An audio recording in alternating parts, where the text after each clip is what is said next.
haddaba dhegeystayaal baarlamaankii Soomaaliya ayaa sadurka ku maqlayseen uu codeeyay in aanay kalsoonida ka qaadin ra'iisul wasaaraha Soomaaliya qaabka codeyntaasi ay u dhacday ayaanu ka wareysanay gudoomiyaha baarlamaanka Soomaaliya Sheekh Aadan Maxamed Nuur Sheekh Aadan Madoobe Fatxiye Maxamed Cabsiye ayaa ugu horeyntii weydiisay gudoomiyaha bal sida ay baarlamaanku u codeeyeen maanta runtii waxaa baarlamaanku balansanaa ra'iisul wasaaraha in uu warbixin siiyo baarlamaanka arrimihii dib u heshiisiinta iyo arrimihii xukuumadda oo waqti dhow maaragtay arrinteedii problem ka jiray oo la xallin waayay asigii madaxweynaha laga rabay inay maaragtay xukuumaddii soo dhamaystiraan markii wasiirada qaarkooda kalsoonidii baarlamaanka waayeen kadib marka arrintaas dhibaatooyinkii uu la kulmay iyo waxyaalahaas dhan inuu warbixin baarlamaanka keeno ayaa laga sugahayay maanta uu yimid marka shalay arrin lama filaan ah ayaa waxaa ka soo baxday madaxweynaha asiga oo sheegay in uu ra'iisul wasaarihii xilka ka qaaday runtii arrintaasna ma ahayn arrin dastuuri ah shirkii dib u heshiisiintii Soomaaliyeed oo ka dhacay waddanka Kenya axadiya lagu soo sameeyay awoodahana waa la kala qiibiyay ergidii Soomaaliyeed sameysay markii dambe baarlamaanka faraha laga saaray markii baarlamaanka la culay markaas lagu dhaqmahay xilligan kala guurka kaas lagu dhaqmahay marka arrintaas oo shalay markay soo baxday ayadana wiji kala yeelatay warbixintiis markii la dhageystay arrintiin uu ku daray isla markaasna wuxuu soo jeediyay in xukuumaddii kalsoona loo siiyo si loo shaqeeyo arrimihii dib u heshiisiinta maaragtay looga madadhaliyo guud ahaan shaqadii dalka maaragtay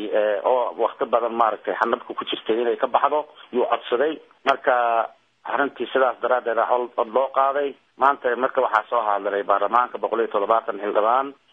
143 codkii kalsoonida ay xukuumadda siiyeen 20 xildhibaan way diideen 7 xildhibaan way ka aamuseen marka arrintaas ayaa maaragtay meeshii maanta ka dhacday sidaas go'aankii baarlamaanka ku soo baxay xukuumaddiina lagu fasaxay kalsoonidii baarlamaankana ku heshay waa hagaag waa maxay labada qodob ee ay madaxweynaha iyo ra'iisul wasaaruhu cuskanayaan qodobadan hadda la isku hayo waa Maxamed Madow ku jira maaha wixii ahdagan laga waayay waxa loo noqonayaa kii 60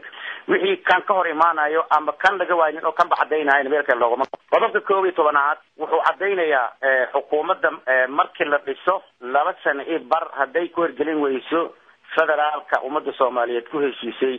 in ay baarlamaanka kalsooni soo weydiisanayso haddii kalsoonidaas sababayso oo laga ogolaado xukuumaddaasi waa sii shaqaynaysaa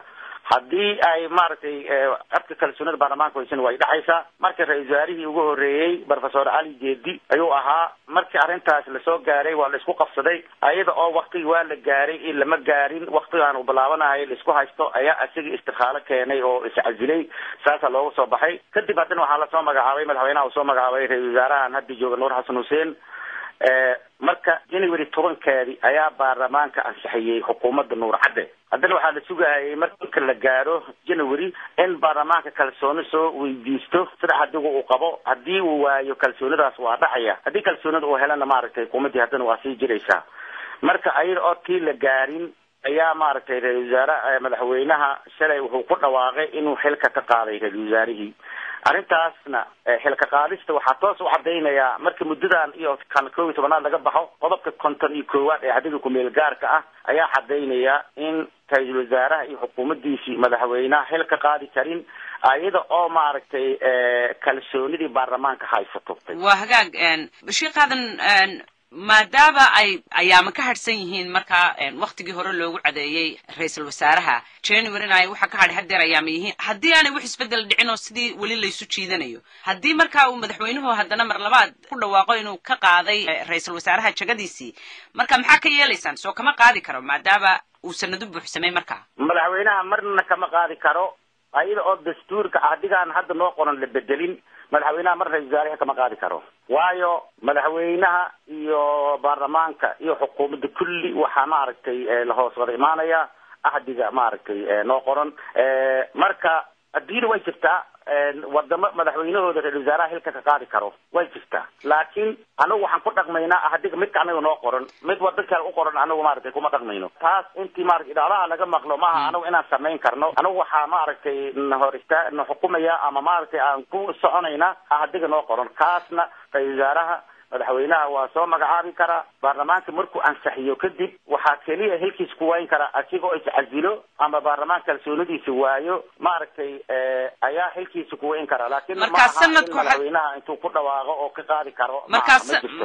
marka waxaad leedahay sanadku xataa haddii uu dhamaado oo aanu kasoo bixin mas-uuliyadiisii ra-iisul wasaaruhu ahayd inuu dhiso xukuumad shaqaysa weli waa in lasoo codeeya haddana mar labaad oo madaxweynuhu hadduu doonayo inuu xilka ka qaado ra-iisul wasaaraha uu baarlamaanka usoo gudbiyaa inuu ka qaadayo oo haddana dib baarlamaanka ugu codeeya waa sidaad leedahay horta codsi maanta kalsoonidii baarlamaanka weydiistay ra-isul wasaaraha uu helay jadwalkii wax badan bay ka bedeshay xukuumaddii waxaa heshay kalsoonidii baarlamaanka ra-isul wasaarahan waa soo weydiistay waana helay marka taas waxay noqonaysaa ra-isul wasaaraha inuu ku guulaystay codkii baarlamaanka inuu helay markaas kadib madaxweynaha xaq uma laha inuu maaragtay ra-isul wasaariha hel ka qaaday uu yidhaahdo marna xaq uma laha sharaftii madaxweynenimo inuu kula dhaqmo oo wixii waajibaadkiisa dastuuriga uu fuliyo taas xaq buu leeyahay laakiin kelimada la yidhaahdo xilka qaadis marna madaxweynaha waajibaadkiisa ma mid aha haddii ay xukuumaddu markaa noqoto mid sii shaqayso halkeedii kasii socotaa sidee baa markaa la isugu taxallujinayaa in meel dhexe la isugu yimaado ila waxaad moodaa inay sheekadii ka dhammaan weyday un isjiidasho oo marba dhinac la isu jiito marka halkee meel dhexe inta la isugu yimaado la isku taxallujiyo sidii danta guud iyo dalka iyo dadka loogu shaqayn lahaa ila hawshiiba idinkiiba idinka dhex dhammaan laadahay xukuumaddii iyo dawladdii gudaheedii waa aadaad umahadsan tahay waa su-aal muhiim ah arrintaas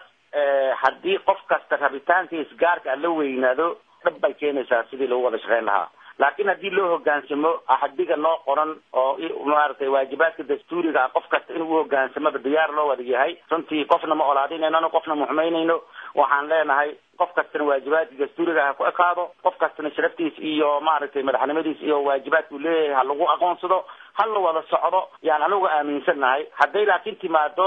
qof iskala weynaado sharciga markaasa waxay noqonaysaa in isu imaatanka dhab noqdo marka taasna kama rajaynayno madaxda inay kasoo baxdo gudoomiyaha baarlamaanka Soomaaliya Sheekh Aadan Maxamed Nuur Sheekh Aadan Madoobe oo khadka telefoonka ugu waramayay Fatxiya Maxamed Cabsiye